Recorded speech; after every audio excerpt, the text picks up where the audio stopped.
The change that is happening today, expressed as a wish for so many years by so many bumper stickers by so many Americans, is real. History book material. Where were you when material. I'm Dennis Trainer, it's January 20th, 2009, and you are watching the UpTake.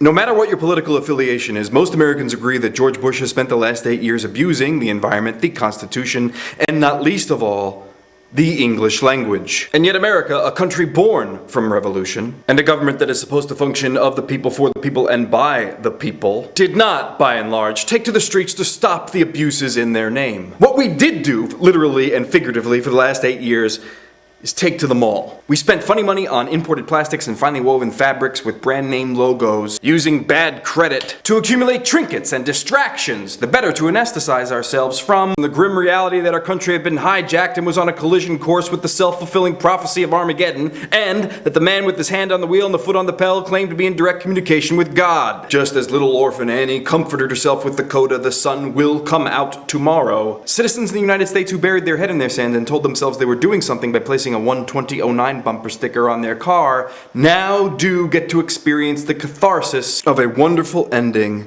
and a new beginning. Tomorrow, the lights go down on the media circus, the show, the police state that is the inauguration. An idiot returns to some village in Texas, and the word change experiences the metamorphosis going from ad slogan into something real that we have purchased. So open the wrapping paper and ask yourself, what did we buy? Well, we have a more thoughtful, inspiring, and by all measures intelligent person residing in the White House. But countries, just as people, should be judged by their actions. By that standard, what is or what will become the United States? Will we have a new foreign policy? Barack Obama supports preemptive war and preventative attacks. In other words, Barack Obama supports the Bush Doctrine. Barack Obama will only downsize the Iraq occupation.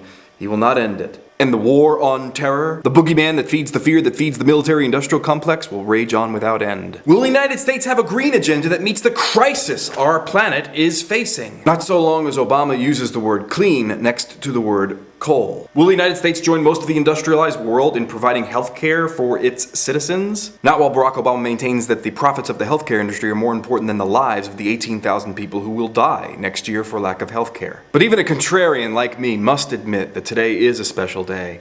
The sun has come out. It is tomorrow. And that this moment today is history book material.